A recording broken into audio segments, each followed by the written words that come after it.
આ વખતે ક્યાં રામ હતા? આ વખતે અમારે કોઈ મર્યાદા નડવાની, જે આવ્યો એ ઉપાડી જ લેવાનો છે. બારણું ખુલી ગયું, હા ને વળી પાછા ભાખોડીએ સ્પીડ વધારી. આ વખતે એવું લાગે છે કે જલ્દી બોલાવતા લાગે છે. એમ કરીને ઠાકોરજી પહોંચી ગયા. ગરગાચાર્યજીની આંખો બંધ, ખાવું નથી, આંખો ખુલવા દો, નહીતર વળી પાછા ગરમ થાય છે ગોરભા. પણ ઘણીક વાર લાગીને 4, 5, 7 વખત બોલ્યા, જમો જમો મારા નાથ જમો, તમને હું જમાડું, જમો જમો. બહુ આગ્રહ કરે છે. વળી પાછો લોંદો મોઢામાં. માંડ માંડ માએ ને નંદ બાબાએ બધા ભેગા થઈને ગોરપાન, નથી ખાવું મારે. હવે એવું તો કહેવાય નહીં, સવારે નામ પાડવાના છે, સંસ્કાર કરવાનો છે. ગોરભા રહી જાય નહીં હારું, બાકી બધા ભલે રહી જાય ગોરભાથી. અને એમાંય બ્રાહ્મણ છે ને, બ્રાહ્મણને સાચવજો, બ્રાહ્મણને રાખજો. જે ગામનો બ્રાહ્મણ શ્રેષ્ઠી હોય એટલે સંપન્ન હોય ને, સમજવાનું કે એ ગામમાં ક્યારેય દુકાળ ન પડે.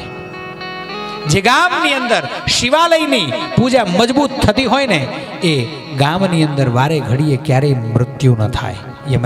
યમરાજ બીવે છે. આ શાસ્ત્રોના પ્રમાણો છે. એમ કે અમારી મહત્તા વધારવા માટે થઈને હું તમને કહેતો હોય ના, એવા ને એવા મહત્વો સાધુ અને સંતોના પણ દીધા છે. કોઈ સાધુનો આશ્રમ આપણા ગામના પાદરની અંદર હોય ને, સાહેબ કોઈ સાધુ હોય ને, તો એના ગુણદોષ ન જોવાય, શું કરે છે એ ન જોવું. કારણ કે સામાન્ય માણસ અને સાધુમાં તો ભેદ રહે જ.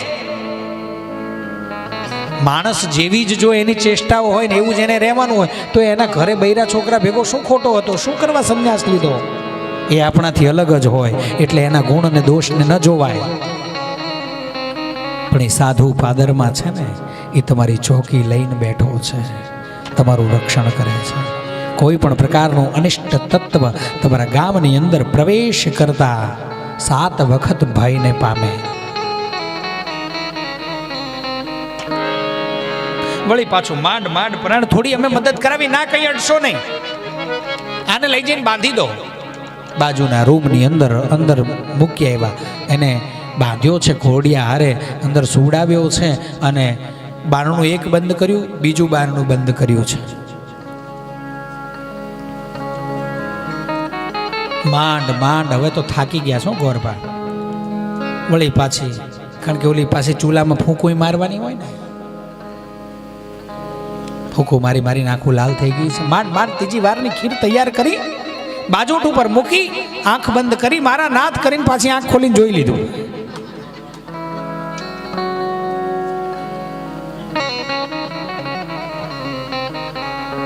નથી આવ્યો.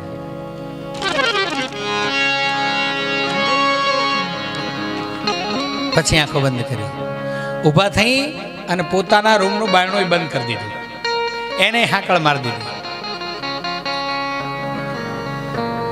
હાશ, હવે કોઈ ચિંતા નહીં.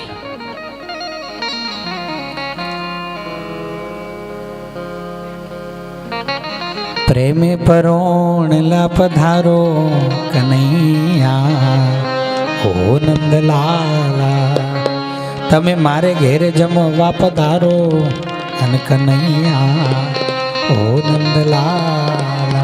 એમ કરીને આંખો બંધ હતી. ભગવાને સાંકળ ને બારણાની સામું જોયું, ધડાધડ સાંકળ અને બારણા ખુલી ગયા. આમનું બારણું ખુલી ગયું. જૈન ભગવાન બેહી ગયા છે સામે, પગને લાંબા કરીને. ખાવું જ નથી, ગમે એટલું કે નહીં, આજ નથી ખાવું.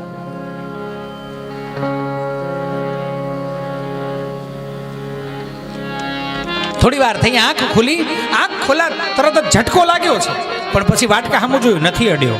વાહ, નથી ખાધું, નથી બગાડ્યું, એટલું નથી કર્યું.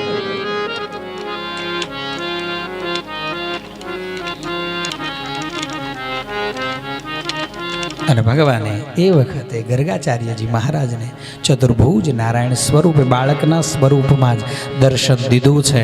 અને પછી અઢળક ઢળિયા, તરત જ લાલાને સીધો ખોળામાં બેહાડ્યો. હે મારો નાથ આવી ગયો. આમ રાડ પાડી, ત્યાં તો નંદ બાબા ને યશોદા ને રોહિણીજી ને બધા એમના રૂમમાં. એ લાલા વળી પાછું તે એમ કરીને જ્યાં જોવા જાય ત્યાં તો લાલો ગરગાચાર્યજીના ખોળામાં ગરગાચાર્યજી મહારાજ હાથમાં ખીર લઈ લઈ આન લાલાને ખવડાવે છે. કૃષ્ણ કનૈયા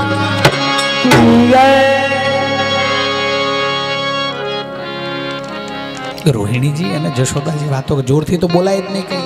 રોહિણીજી અને જશોદાજી વાતો કરે છે.